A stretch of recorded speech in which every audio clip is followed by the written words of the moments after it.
You're listening to the Archaeology Podcast Network. Welcome to episode 118 of A Life in Ruins podcast, and I'm your co-host, Connor Johnin. We do indeed investigate the careers of those living a life in ruins.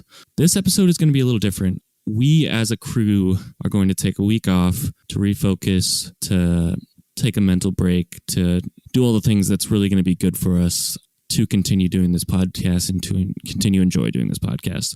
So we're going to take a week off. It'll be our first vacation in, 2.5 years, 118 episodes. So we are going to take this time off, but we are going to put in this space, we are going to put a re-airing of episode 27, where we talk with Dr. Robert Kelly. We are really proud of this episode, and we really enjoyed what came out of it. So we want to thank you all for listening to us and for dealing with us and for being patient as we take this week off. We'll be back strong, full of puns, full of yelling at each other, and there might be some archaeology in there. I'm not sure. But once again, thank you so much for all of you for listening, for supporting us, for interacting with us. We really love you guys. So please enjoy this episode.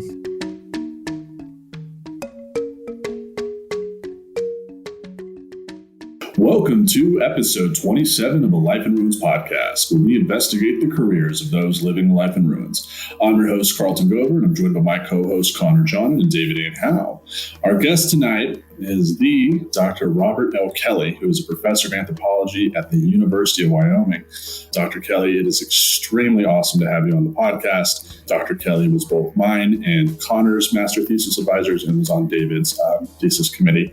So this is the guy that really taught us how to be grad students and professional academics. So we're kind of nervous to have him on, but we're really excited at the same time. So how are you doing on this wonderful July 5th, Dr. Kelly? I'm doing great. Good. And you're in Laramie right now? I'm in Laramie right now. Very quiet here. I don't think I've ever been there that long during the summer. Probably like a day or two here and there. This is probably the most time I've ever spent in Laramie in the summer. I'm usually out in the field someplace. Yeah. Is that odd for you this year? I'm sure it is. It's extremely odd for me. It doesn't feel right. I sometimes I just want to go out and sleep in the back of my pickup truck in the driveway just to make myself feel better. And it's especially odd because, I was in Germany on a Humboldt fellowship last summer. So I didn't do field work last summer.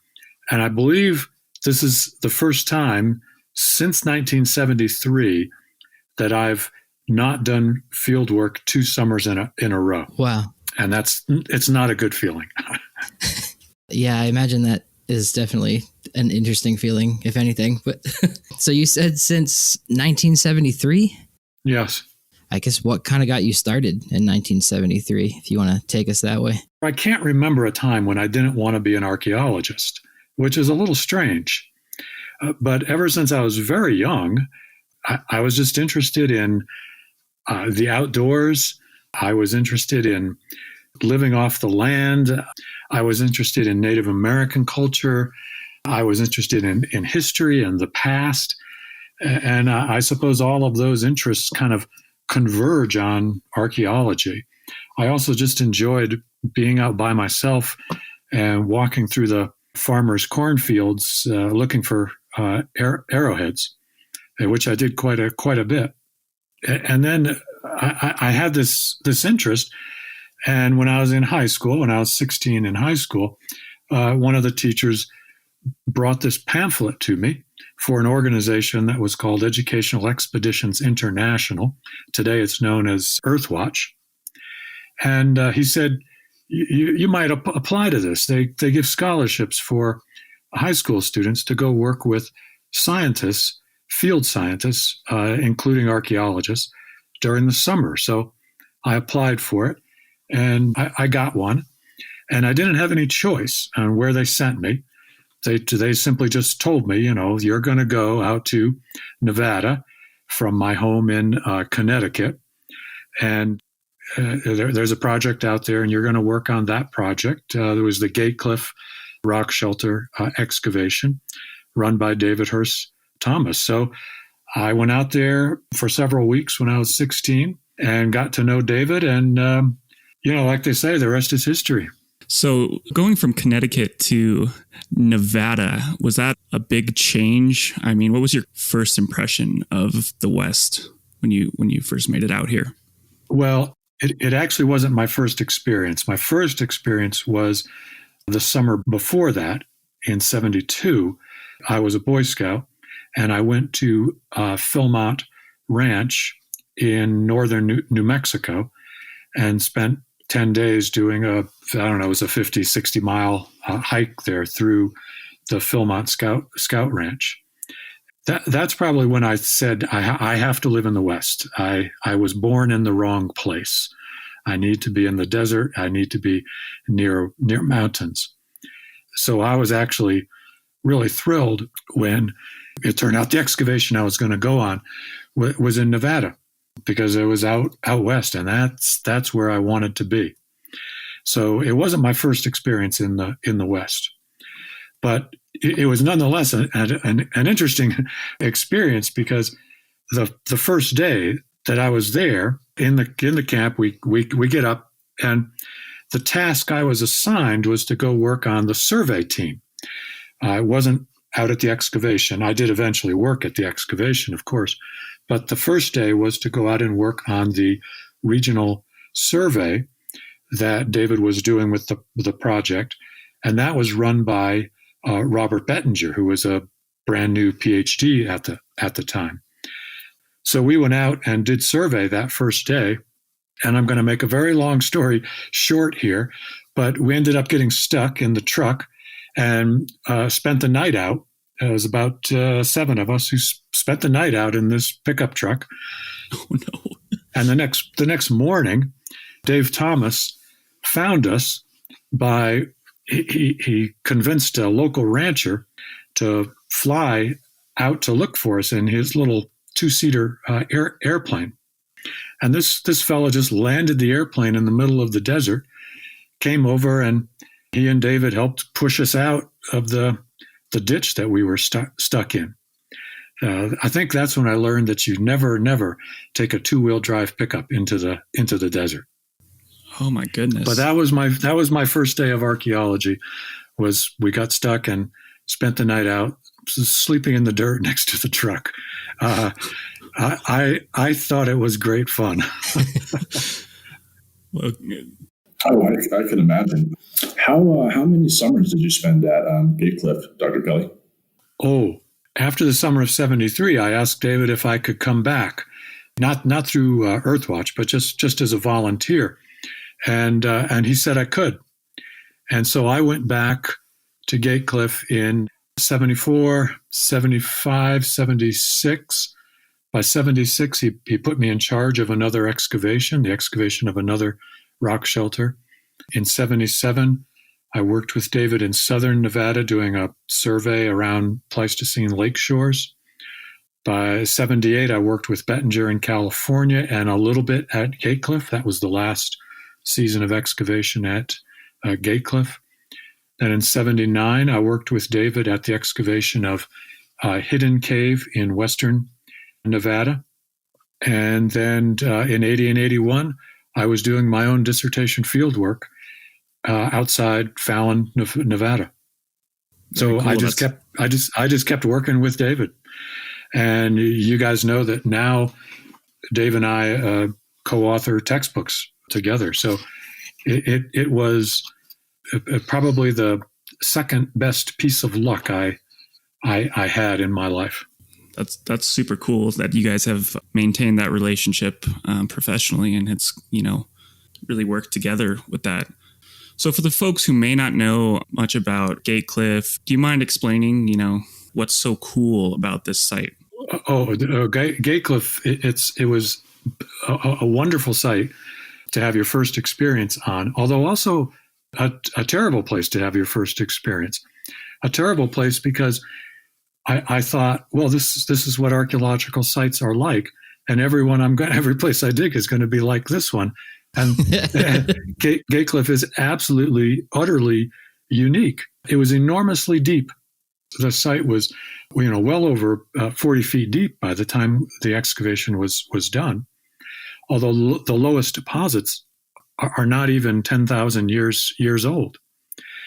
And the reason it's so deep, and the reason that makes it so unique is that it's a rock shelter in a canyon, and out in front of it is a very small stream. If you saw it today, you would wonder, how could this stream do this? But occasionally that stream would apparently get dammed, and the water would back up and fill into the shelter. And when it filled into the shelter, it carried some sediments in with it, but then a lot of very fine windblown sediment would get blown into the water and would settle out into the rock shelter. And it formed these layers. Sometimes they were like a meter thick of these very beautiful, clean, white layers of fine-grained silt, which separated these living floors. Because eventually that dam, whatever was damming up the canyon, broke. The little pond in Gatecliff drained, and then people came in and occupied this surface, which it must have been a surface like linoleum, just this flat floor. And they did things there and left things behind and made hearths and left. And then it happened again. The dam formed, the site gets flooded, this thick layer of silt gets deposited, then the dam breaks, the water drains out, people come in and use it again. It's remarkable. This happened over and over and over again throughout much of the site's prehistory. It's literally layer cake stratigraphy with these big, white vanilla layers of cake with what looks like, chocolate icing in between them. And that's the living surfaces with charcoal and animal bone on them. So you had these beautiful living surfaces that were extremely well preserved. I've never seen another site anywhere in the world like it.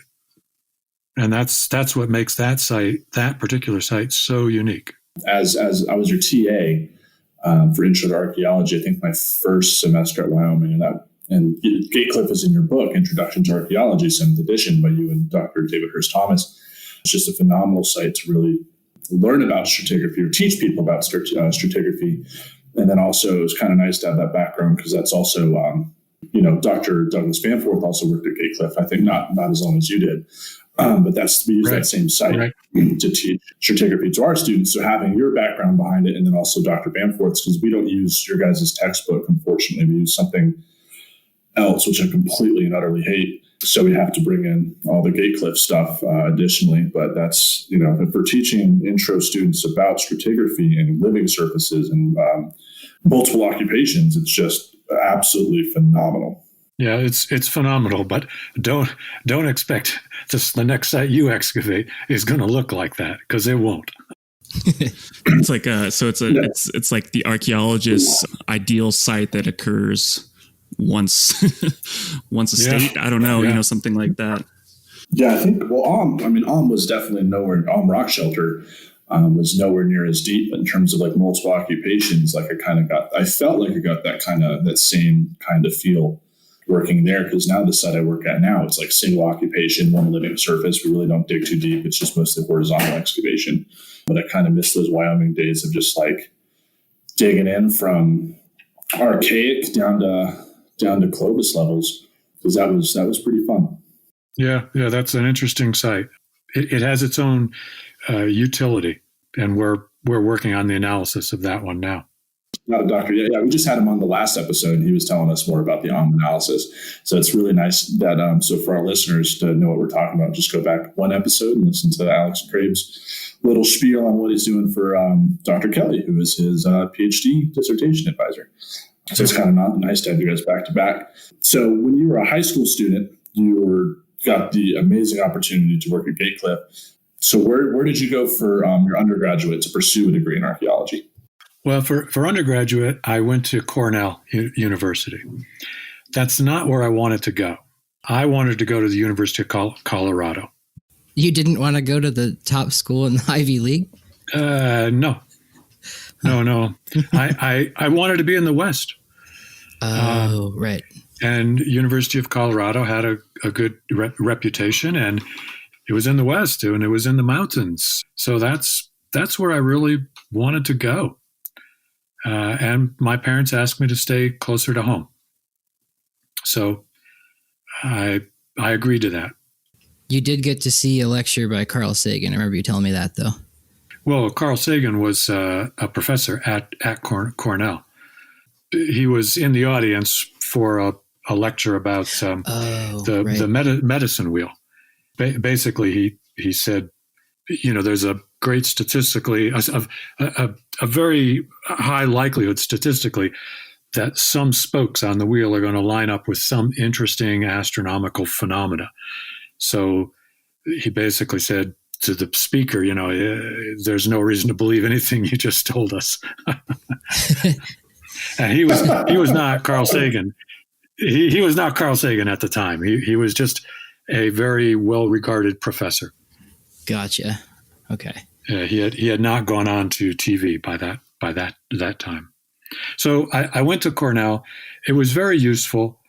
It's a very good school, of course, and it gave me an opportunity to go spend a semester in South America, in northern Chile, where we excavated some sites, the kinds of things I've never worked on since, including an Inca site. So that was all very, very useful for me. That experience shows up in my textbook, and it shows up in a lot of my lectures. So I wasn't completely unhappy with that, but yeah, I still wish that I had gone to Boulder instead. And then once I got done at Cornell, I went west. I had applied for the University of Michigan, which is where I wanted to go because it was the top graduate school at the time. I didn't get in the first time I applied, so I ended up at the University of New Mexico, where I worked with Lou Binford, which, of course, was a fantastic experience. It really helped strongly shape the kind of archaeologist that I am today. I got my master's from there, and then I had reapplied to Michigan, and I got in the second time that I applied, so I transferred there for my PhD, which was a great experience at Michigan. I learned a great deal, but I'd still say that between Dave Thomas and Louis Binford, those are two of the major influences on my career, on how I approach archaeology. Yeah, thank you. Thank you for explaining that. We'd love to, talk to you more about Lou Binford, ask you some questions about him, but we're going to do that in the next segment over. So that's the end of segment one, our interview with Dr. Robert Kelly. Just catch you on the flip side. Welcome back to A Life in Ruins podcast. It's Dr. Bob Kelly is our guest, and this is segment 2. Before we left off talking about Dr. David Hurst Thomas and Dr. Louis Binford, you may have heard those names several times if you listen to our podcast a lot. Dr. Kelly, if you'd like to kind of just elaborate on the illustriousness that is Lou Binford, if you can. Well, Lou he's a fantastic teacher. He was a fantastic speaker. He must have learned how to speak from Southern Baptist preachers, because that's how he always came off. He was on a mission to convert you, and he learned that cadence and that vocabulary and just how to speak. The first class I took with him was a class on hunter gatherers. This was what he was all about. And the class met once a week, and it started at 7:00 at night. And we'd go to the seminar room, and Lou would start talking at 7. And sometimes he was still talking at midnight.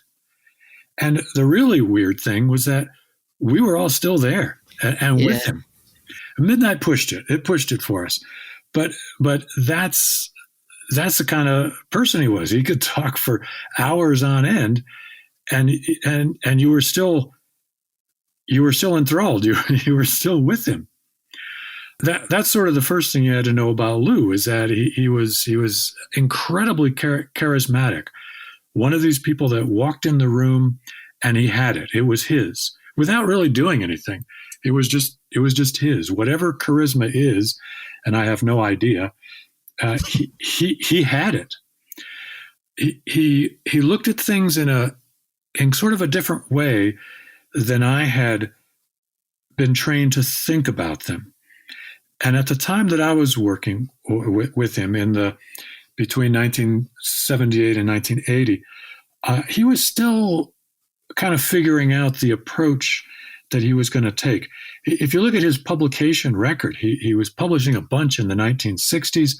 And then in the early 70s, there's a lull, a real dip in his publication rate. David Meltzer has described it as, some people said Lou slowed down, and David Meltzer says, no, Lou was reloading is what he was doing. And I think he's right. Lou was kind of rethinking his position. And he moved away from archaeology as doing a sort of ethnography of the past, more towards archaeology as a way to trace changes in the organization of human societies over time. And the best example of that is his Willow Smoke and Dog's Tail article, where he proposed the ideas of foragers and collectors, of residential mobility and logistical mobility. And the real essential difference there is residentially organized hunter-gatherers, foragers, move people to food. And logistically organized hunter-gatherers, collectors, what he called collectors, move food to people. And that's a fundamental organizational difference in the need to get people and food together in order to survive. And that's what Lou really focused on, was how people get organized in these different ways. And he shifted his interest in archaeology from ways to interpret the record so that we could do an ethnography of the past, to ways to interpret the record so that we could track changes over time in how human societies were organized, and in particular, how hunting and gathering societies were organized. And this is a really fundamental element of Lou's thinking that I don't think most people appreciate. That's what Lou was all about from the late 1970s on. It was much more about how do we track changes in the organization of societies rather than how do we do prehistoric ethnography, which is what he was really doing, aiming to do in the 1960s. The other thing you might know about Lou is that Lou took no prisoners. His approach to life was to take no prisoners. I went over to his house once for dinner after I'd had my PhD, and I was driving through Albuquerque when he was still in New Mexico. And Lou invited me out to his house for dinner. And I went out there, and he was in his driveway was his car and his wife. I think it was wife number 5, maybe, or 6. We're not entirely sure. She was sitting in the car, and I went over and said, "Hi, Nancy. What's going on?" And she said, "Oh, Lou and I have both lost our house keys." So he went around back to see if he could find a way in. Well, Lou was he was built like a linebacker at the time. He was a pretty big guy. And I thought, I can slip in through a window. I'm a skinny guy. I can get in through a window easier than he can. So I went back to help him. I go to the back of the house, and here's Lou with a shovel, just smashing in the back door. He demolished the door. And this was Lou's approach to problems. Just smash your way in, run around and break things. That would have been his motto at the time. Because we study this period in theory as kind of this momentous change in theoretical perspective, what was it like to be around it? Was it an interesting experience? Well, it was an interesting experience because Lou was so vocal. He was prolific in his writing. He antagonized people. People either loved Lou or they hated him. Jimmy Griffin hated him and told me so. When I was there in the late 70s, Lou was having a running debate with Michael Schiffer in the literature, mostly about the so-called Pompeii premise. He was also arguing with Richard Gould and with a variety of other people. A lot of the folks at Michigan. He really did not like some of the people at Michigan, although some of them were his students. And Lou could be, in my opinion, mean. In retrospect, I thought he could be mean. I thought he sort of, at times, almost willfully refused to see the other person's point. When the graduate students, would go out on Friday afternoon, we'd all go down to a place called Jack's Bar and sit around and talk about what he'd been ranting and raving about that week. We'd often say, we can't really see the difference between what Lou is saying and what Schiffer is saying. They use a different language, but we thought they were much more similar than they were different. And I still feel that way. And I actually wrote a paper about that when comparing Lou and Schiffer's work. I thought they were much more alike than they were dissimilar. But Lou was somebody who was, that's the way he approached things. He was going to argue with you, and he could get sometimes a little personal and nasty about it. And that's not who I ever wanted to be. I think I didn't pick that up from him. I don't think so. I hope not. But I'll also say that Lou once told me, only argue with people if you think you're going to learn something from the argument. Don't waste your time arguing with other people. So he argued with Schiffer and with Gould, with John Yellen. So he must have thought there was something productive to get out of that. Otherwise, he wouldn't have bothered to argue with him. That's actually a really good lesson. Yeah, that's really profound. Yeah, it is. I didn't know the finer details of Lou. I heard some things from Dave Anderson here and there, but it's definitely, like, for people Connor Carlton's age and my age, like, archaeology is kind of based off of his ideas at this point. Like, we all have this scientific approach and, like, view the world through that kind of lens. And that's obviously what led us to Wyoming and working with you. So it's just really interesting how one person kind of had that impact, He did have an enormous impact. He educated a bunch of people. Lots of people read him. He was required reading and in plenty of courses. I don't know how much people read him today. There's at least one and possibly two of his papers, last time I looked, were in the top 10 most cited papers published in American antiquity. Of course, his Archaeology, his anthropology paper, and the Willow Smoke and Dog's Tales, two of the most cited papers in archaeology. So he had an enormous effect on the field.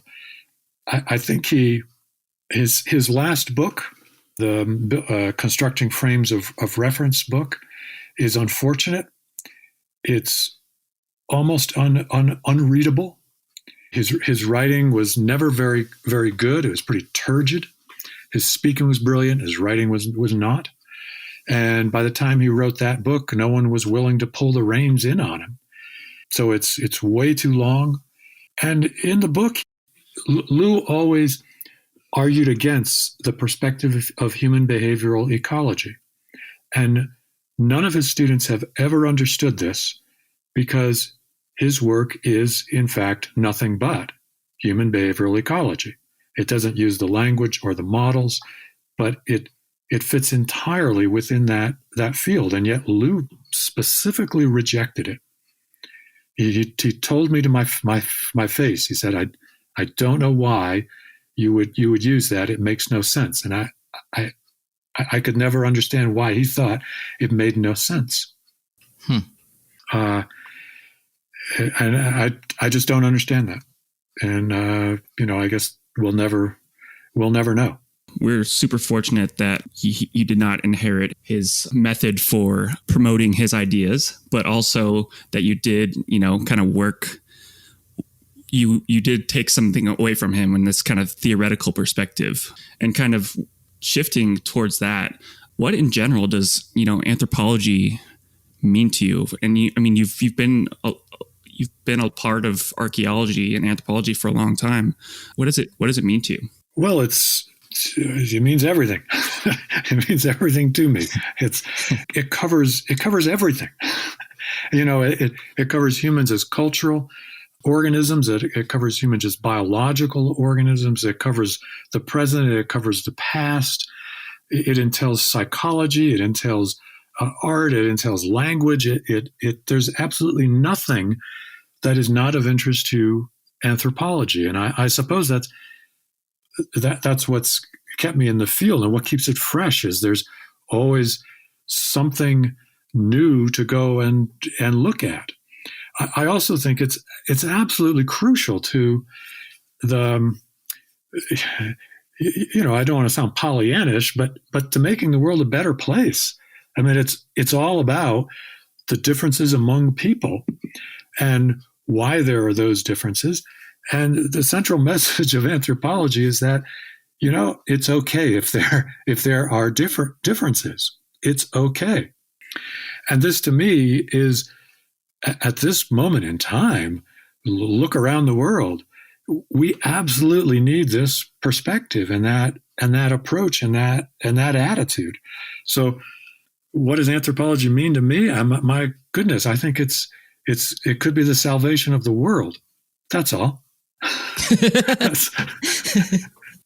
It's extremely important because it helps us understand why there are differences. And once you start asking the question, why are there differences? You don't have to accept those differences as good and right, but you do have to understand what it is that people are really doing and what they're really thinking about. And that's really where anthropology comes in, understanding why people do what they do. This is incredibly important to knowing what it means to be human. And being human doesn't mean being just like you and me. It can mean a whole range of things. There's a whole range of behaviors that should be completely tolerable and acceptable as being human. Different ways of worshiping, different ways of sexuality, different ways of organizing your relatives, different kinds of foods. It's all of this is valid human behavior. Yeah, I think once you kind of view life and humans through that lens of human behaviors, difference, diversity, and all these things, it's really hard. It just, once you take that view, it's really hard to, I think, be hateful for people who do things differently. I think it really has changed, and it hurts my brain when I'm trying to process it, but how you think about the world, and it can be, like you said, used for such good nowadays.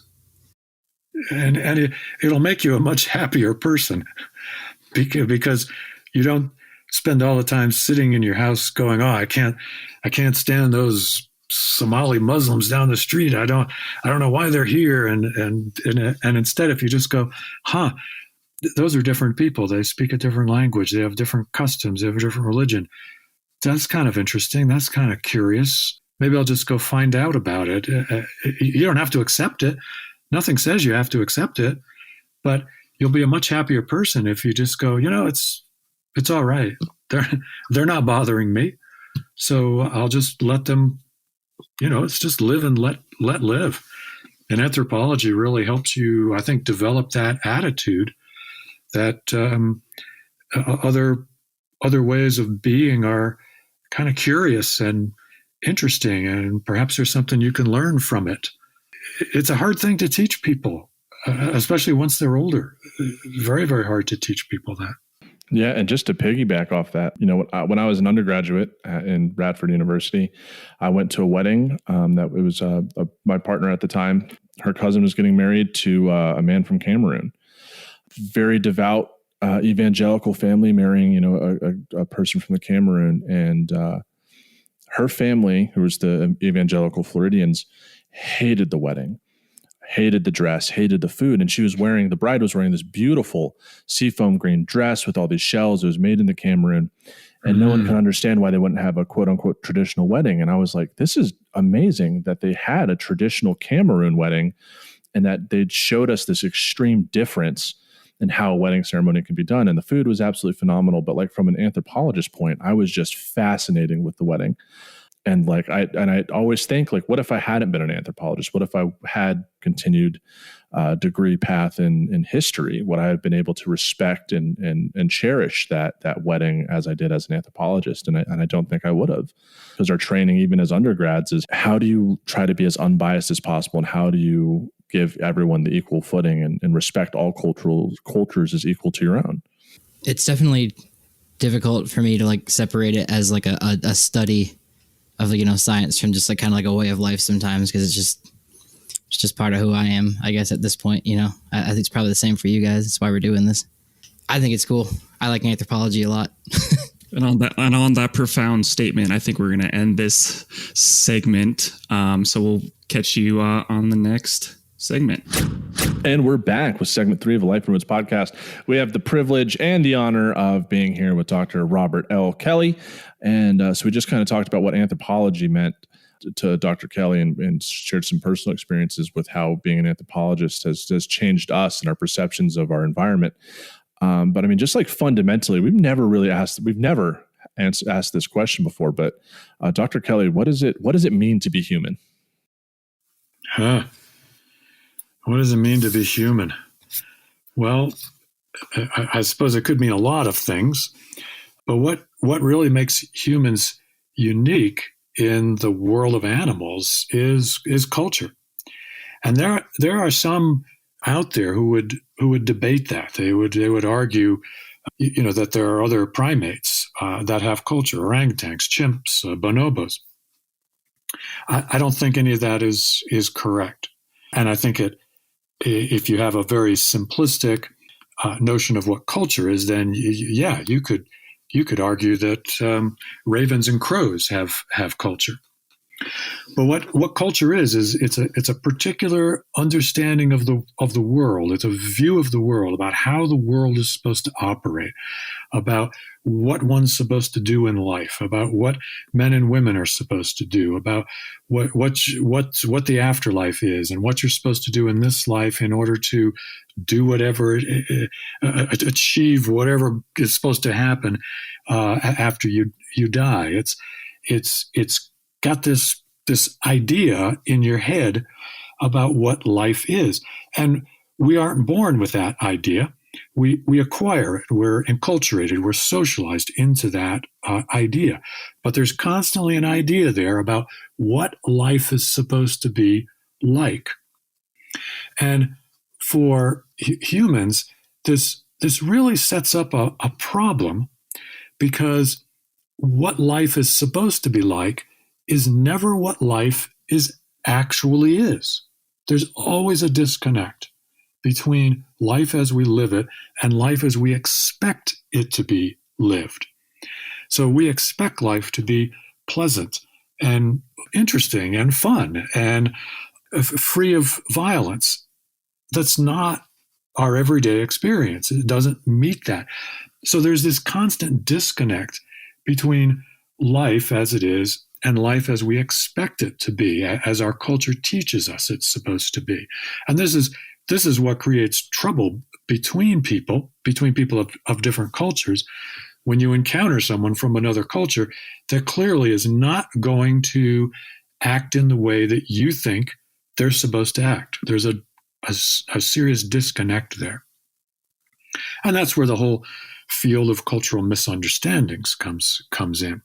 The interesting thing about culture is that once humans had it, and I suspect they had it about 200,000 years ago, that disconnect between what life is supposed to be like and life as a lived experience is going to constantly drive you to try and make life as it's lived into life as it is supposed to be. And that, I think, is what drove human adaptation up until the present day. We're still trying to deal with this disconnect between life as we think it's supposed to be and life as it's actually lived. It's one of the things that propels human societies to constantly change, because we're always trying to solve this disconnect between these two. And I think that disconnect, the evidence for that disconnect, to bring it back to archaeology, the evidence for that disconnect lies in art and symbolic expression. And I actually have a project right now where I'm trying to figure out when the earliest symbolic expressions arose, and did they arise quickly, or was it a very slow change over time? And we don't have the answer to that yet, but it's the project I've been working on when I've been in Europe, in Germany and in England. So look for that in another year or so after we've analyzed all the data. But this is really what it means to be human, is to have this idea of how life is supposed to live, and to recognize that it's not the way that we're actually living, and then trying to deal with that fact. That's what being human is all about. So it's like we have culture is this model of the way things work, and we're always trying to fit life around us into that model. And like you said, if it doesn't, we ultimately try to change that. And a model is always, is the ideal interaction or the ideal situation for something. And sometimes models fall short of what reality is in you. Yeah. And it always does. It always does. We can't ever have the world fit exactly the way we think it's supposed to work, especially in a world where we have cultural diversity. There are people out there walking around with different ideas about how the world is supposed to work. And now they've not only got to deal with the fact themselves that their life doesn't match the way it's supposed to be, but the way other people think life is supposed to be is not the way that you think life is supposed to be. It's a real dilemma, and the great challenge we have before us is to figure out how we're going to deal with that. And that's my book, The Fifth Beginning, is partly about that, about the next big transition in human society has to confront that fact and has to decide how it's going to deal with it. For some people, it's going to mean, well, let's just get rid of everything that doesn't make sense to me. But that'll never happen. Something new will arise. So, just kind of like, taking that further, and these complex ideas of, how people perceive their surroundings and their environment through their lens of culture, how do we study this human behavior in the past, or, how do we try to? Because a lot of these ideas are just abstract. So how do we, as archaeologists, take this to the next level and trying to study these interactions between people, their environment, and how they perceive the world? Understanding how people understood the world is extraordinarily difficult from archaeological data, and extraordinarily difficult for very ancient reaches of time. If you want to go back 20,000 years, 100,000 years, that's very difficult to get at. And I'm not sure that we ever actually can get to it. We might be able to come up with some good ideas, plausible ones, but how we go about testing them, I don't really know how to do that. Ontology doesn't really fossilize. Yeah. No, it doesn't. And you can get the same artifacts that have very different meanings to people. I mean, the same object can have very different meanings to people, and they can change over time. So It's very hard for us to get to that from prehistoric data. One of the things we might be able to study, though, is not, if we can't get to the actual specific abstract ideas, we can get to look at periods of time when the discussion and communication of those abstract ideas takes on greater importance. And this really comes back to Lou's idea of looking at the organization of things. We can't really look at specific ideas, but we can look at how important was it for people to talk about ideas. And that's when you see, I think, in my opinion, is when you see real spikes in the production of things like art objects, because the purpose of art really is to talk about the disconnect between life as we think it should be and life as it is. Ooh. The example I always give is the art of Norman Rockwell, who used to paint the covers of Saturday Evening Post. And he's famous for painting these pictures that are all these very placid, white bread, white, middle class scenes of life where everything is really wonderful and pleasant. And there's lots of them. The policeman sitting at a lunch counter with a little boy who's clearly running away from home. And the cop is just sitting there. And it's very clear the cop is going to have a conversation with the boy and convince him that he should go home. It's a very wonderful view of policemen, especially in today's world.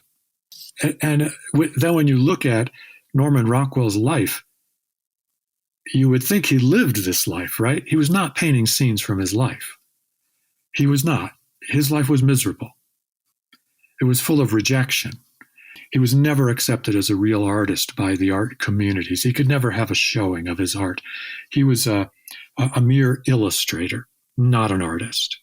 He went through several marriages. There was institutionalization in there. He did not live a very happy life.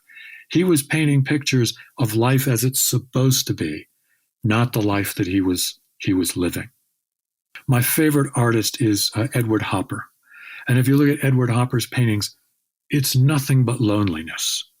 His famous painting of the diner in New York City, where there's several people sitting there. It's obviously late at night, maybe the early morning hours. Nobody's talking to each other. Several people all alone. They're with people, but they're lonely. And this is what Hopper talked about. And Hopper's painting this in New York City, a city of several million people at the time. This is in about 1941, I believe. This is his Nighthawks painting. And you're wondering, how could you be lonely in a city of millions of people?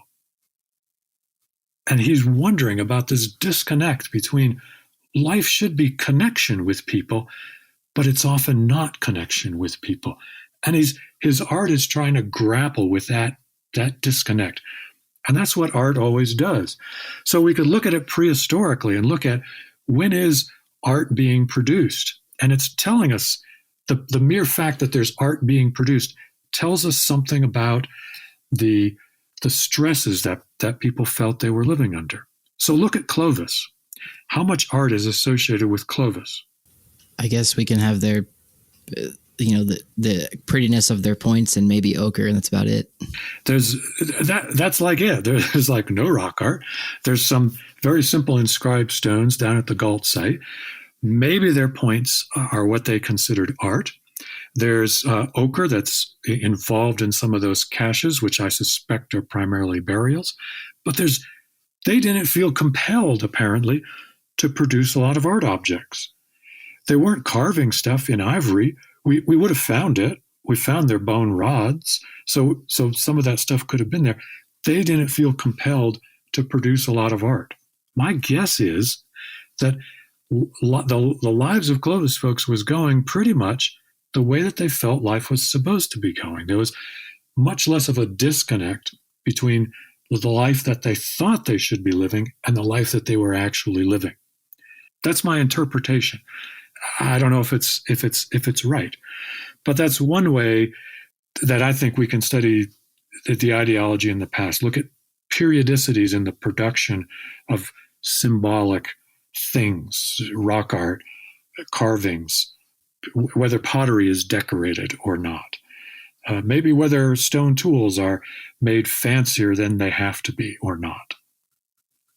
But I think that's the most productive way to look at the abstract culture of prehistory. It changes more when you get more of a production of art and you can start looking at how are men portrayed, how are women portrayed. You can start talking a lot more about that. What sorts of things do people paint? But it gets more difficult to do in the more ancient reaches of time. And I know you had mentioned a couple of these. What other modes of artistic expression have you been studying for this project that you've been in Germany for? The Paleolithic Art Project is looking at the objects of symbolic expression, which I sort of gloss over as art, from about 40,000 years on back. The oldest objects that I've put in the database and that I accept as some kind of object of symbolic expression is about 140,000 years old. There may be some older stuff. There are some objects out there that are older than that, but we can't date them very well. And for this project, we're asking the question, to what extent does taphonomic bias structure the archaeological record of objects of symbolic expression? And the reason we're looking at taphonomy is because most of these art objects are done in organic medium. It's an antler or bone or ivory or shell.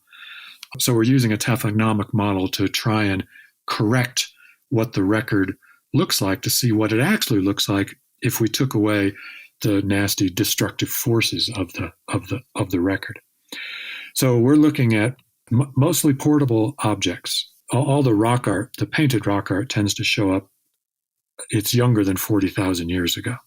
And we put the cutoff at 40,000 years in part because after 40,000 years ago, there's no question about it. Humans are cultural beings. And that's really what I'm trying to ask is, at what point did humans become cultural beings? Because art is going to symbolize that, is going to tell us when that happened. Have you ever had the chance to really study the El Castillo caves in, is it Spain or France? Spain, right? El Castillo. Those are in Spain. I've never studied those caves. That's a lifetime of preparation there. I've been in Lascaux. That cave was closed to the public many years ago, but I was there in the early 2000s when they were letting a few people in each week, and you kind of had to ask permission to get into it. And I had some friends in France who pulled some strings for me, and I was able to go in Lascaux. Did you see any evidence of giraffes or Asian elephants in either of those caves? We have it on good authority from a individual in Oregon who sells solar panels that he swears that there are these African and Asian megafauna represented in these caves. No, that's not correct. There is a surprising lack of canids in the Paleolithic art of France and Spain, though, which is kind of interesting. Well, a surprising lack of canids. There's also a surprising lack of people. There's that too. They did not draw people, and when they drew people, it's kind of pathetic. I mean, it literally is something I could draw, and I have no artistic ability whatsoever. So that's kind of curious. I don't think we really know the answer to that. Do you think it's because we didn't want people and dogs like interacting with the hunting animals or something like that? Or I have no idea. I have no idea. I honestly have no good explanation for that one. Interesting. Well, I guess now that I've stumped Bob Kelly, let's go to the next section. And welcome back to Life in Ruins for another special episode. We're doing 4 segments instead of 3. We're here with Dr. Bob Kelly from the University of Wyoming. So this episode has gone extremely well, and something that we wanted to touch upon since Dr. Kelly, you've been in the field from very pivotal moments. One, starting a career at Gatecliff, but also being witness to that transition that Dr. Lou Binford brought in from really moving towards that cultural historical approach to making archaeology a science and grounded in the scientific method. And you've seen the post-processual, some would say revolution, others would say rebellion. And so you've been around for some pretty pivotal moments of our field. And so we just kind of wanted to ask you in general, how has the field changed since you first began being a professional archaeologist back in the 70s? Well, okay, yeah. So my experience goes back to 1973. And the field has changed a great deal in a number of different ways and for different reasons. How has it changed? Well, I'd first of all point out that its composition has really changed. That back in 1973, if you went to an SAA meeting, most of the people there would be Caucasian. Most of them would be male, not all, but most of them would be male.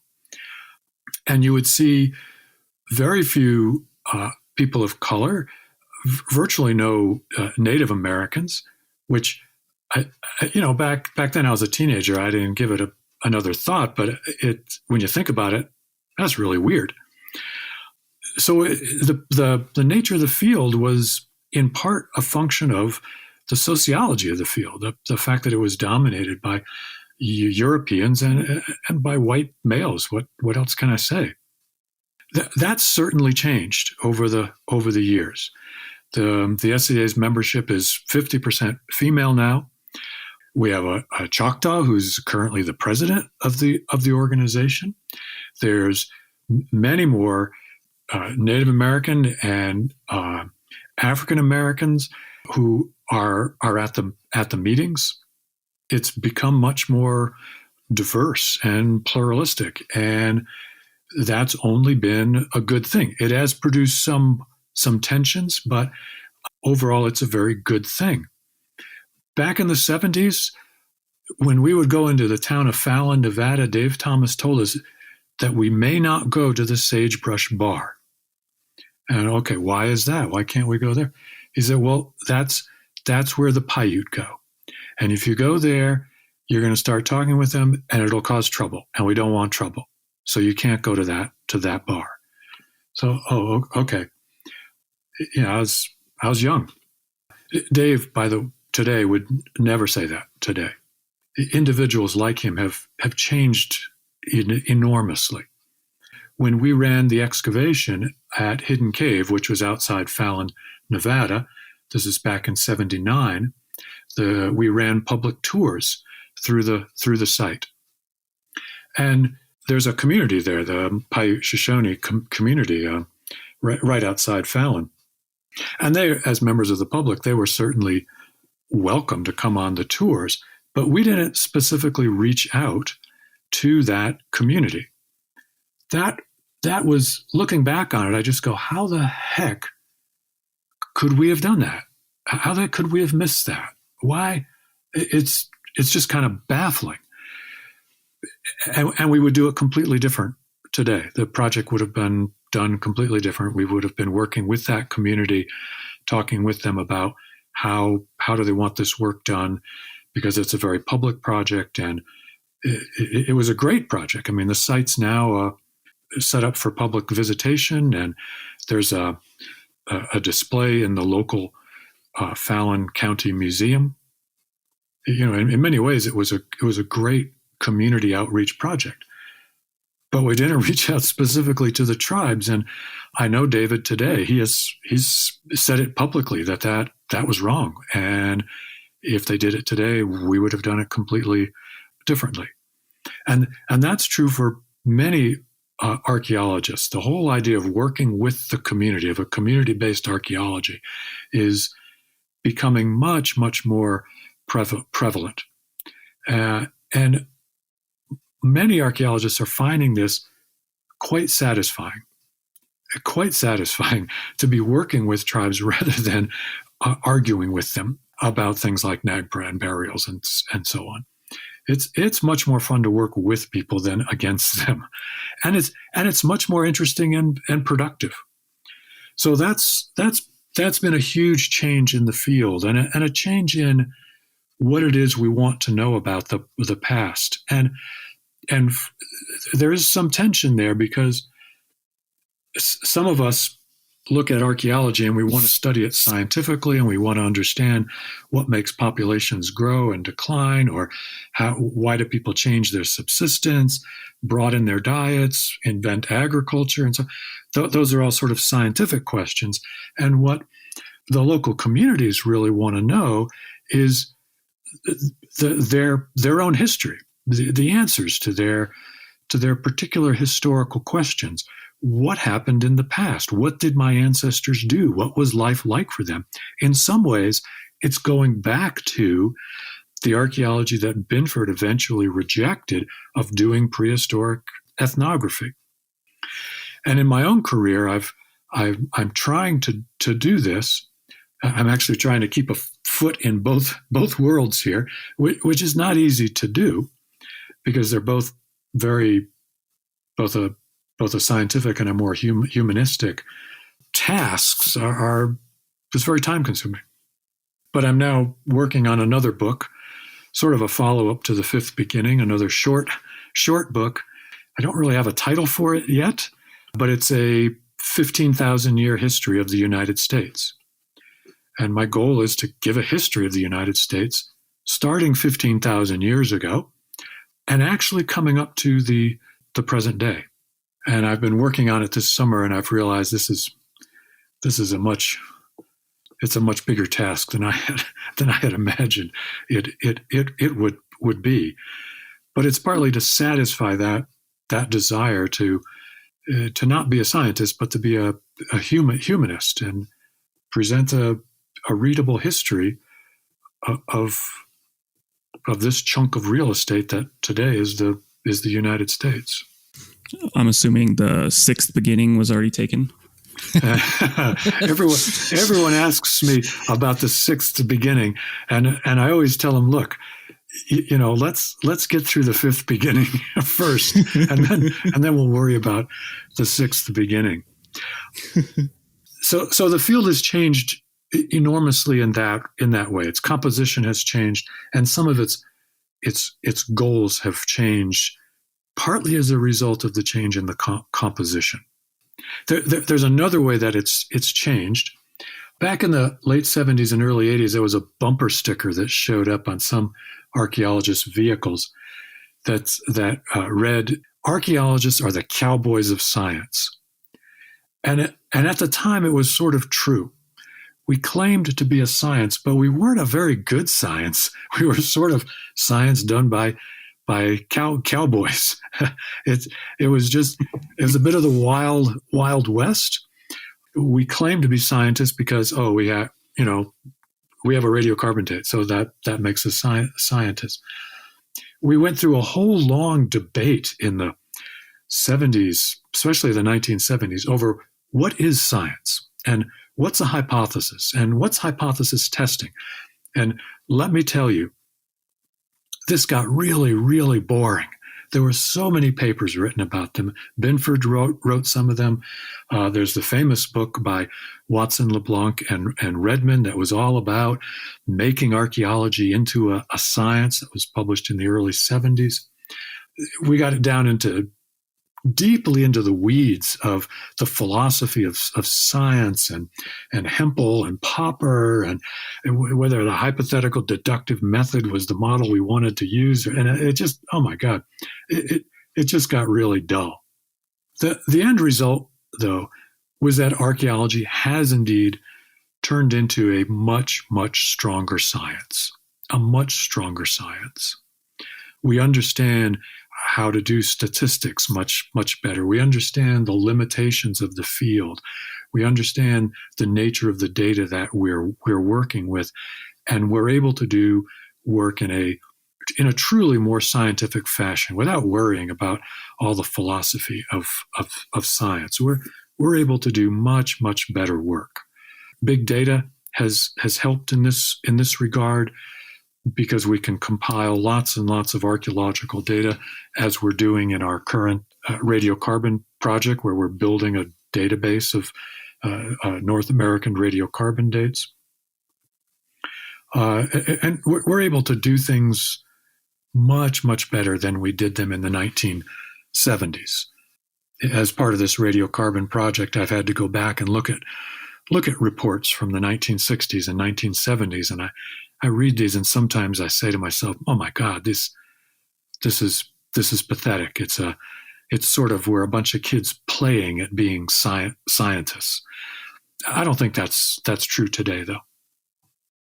So how do we take kind of like what we've learned as modern archaeologists, building upon the theories and the methods of the past, and how do we make archaeology more prominent in contemporary political discourse?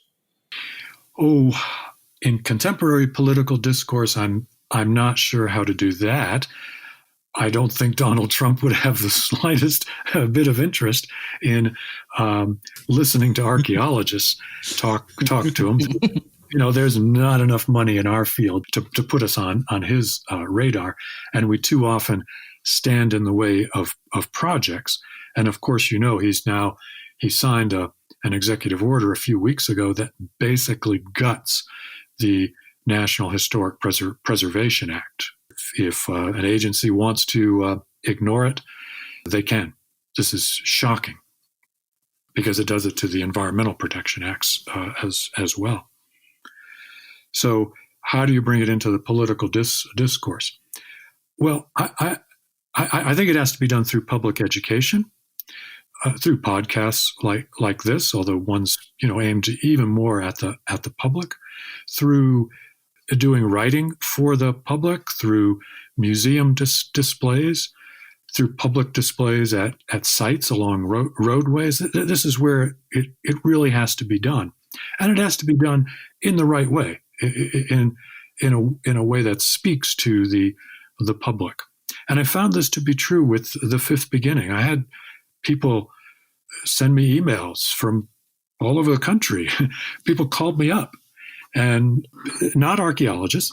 These are just, regular folks who were really thankful to read something that was a little optimistic at the end, or at least left the door open for an optimistic next chapter in humanity's history.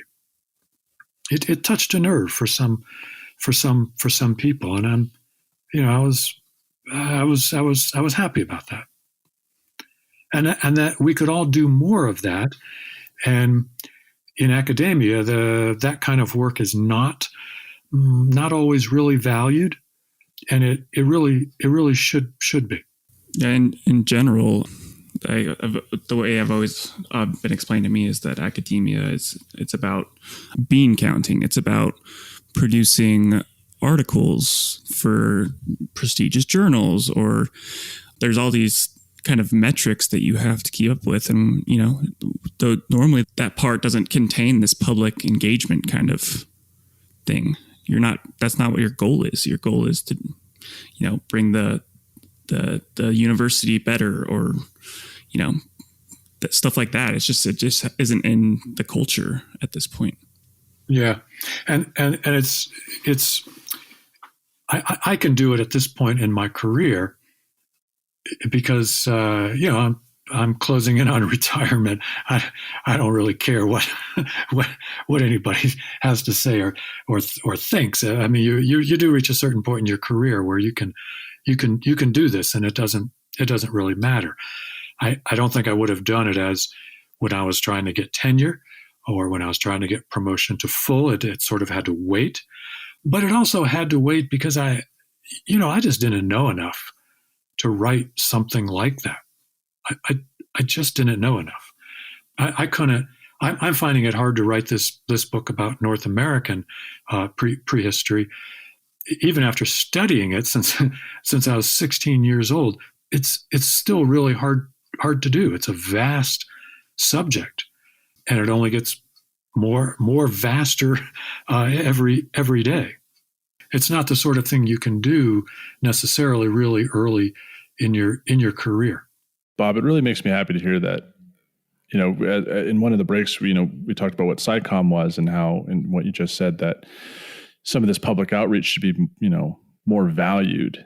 And, here at Boulder, we, the grad students, we have year reviews where, the department gets together and basically tells each grad student how they're doing.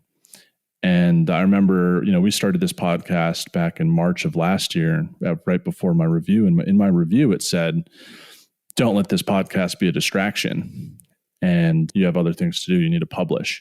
And in this past year, since this year has happened, I've gotten a job.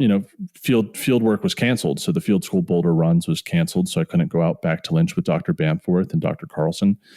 And I got a job with the museum here to start a podcast with the museum, and I have a TED Talk coming up, and it's all a result of doing this kind of public engagement. This podcast itself is geared towards undergrads in anthropology or people who like archaeology. We're not a podcast that gets really into the nitty gritty about method or theory. It's to have a fun time, with David and Connor and myself and people we bring on to really educate and engage the public with just cool things that are going on in our field. And it's been something that as the three of us have become more engaged, and especially, David with an Instagram account of all things, the way to articulate it is like David on a weekly basis is to over 20,000 people introducing concepts and ideas through artwork and quick posts of 250 words on concepts in anthropology. And people are reaching out to him and they're reaching out to us about how we've got a couple emails now about how we inspired people to get into the field. And yet we still get people, or in my case, professors wondering why I'm not publishing. And to me, I've kind of struggle with, we do a podcast and we get each episode now, I think it's over 1,000 downloads per episode upon the first month. And it's hard for me to look at a publication. If I do a publication on radiocarbon dating on plains chronology in the late prehistoric, how many people will end up citing it? Like maybe 100. And that's if I'm lucky. And how many people will read it versus how many people am I reaching with the podcast episode? And if we do an Instagram post, how many people are going to read that and be sparked into anthropology? And it's become a really hard, or not hard, but a difficult thing to weigh in my professional career. Is what's more important? Is it the number of articles I produce, or is it the amount of people I can reach through anthropological content? Every student has to make the decision for themselves. What are they going to be all about? And part of that is asking yourself what are my own personal strengths and being honest about that. And the other is, what would I like to see carved on my tombstone? And do you want to see carved on your tombstone? I published 10 articles in the Proceedings of the National Academy of Sciences that were well regarded by my peers, all 10 of them. Or you want to say, I inspired a bunch of Pawnee kids to go on to the university and get involved in their community and become historians or physicists or doctors. Or it's you have to decide what are you good at, and what do you want on your tombstone? Well, and on that note, we want to thank you, Bob, for many things, for gracing our podcast today. We want to thank you for teaching us and being patient with us as we went through the master's process. And we also want to thank you for signing that we graduated as part of that as well. Well, you're all most welcome, and I'm utterly delighted to see the three of you working together on this venture. I wish you all the luck in the world. Well, thank you, Bob. Appreciate it, Bob. Thank you, Bob. So, Dr. Kelly, this podcast is called A Life in Ruins, and we always ask our guests at the end if they would choose to do this over, like if they had another chance at life, would you choose to live a life in ruins? Well, the only thing I'm really good at is digging holes in the ground. So if I'm not going to be a ditch digger, then yeah, I'll take a life in ruins. I think that's the most honest answer we've gotten. Yeah. And on that note, we are going to end the show, episode 27, with Dr. Robert L. Kelly from the University of Wyoming. And we will see you next time this thing comes out.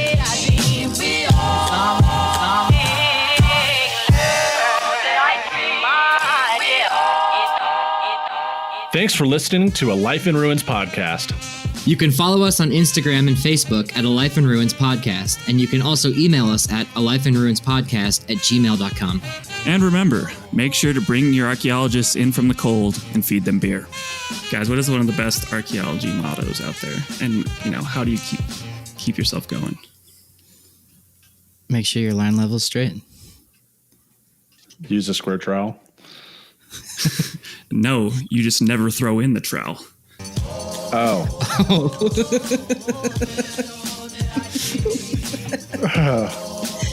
All right. That was painful.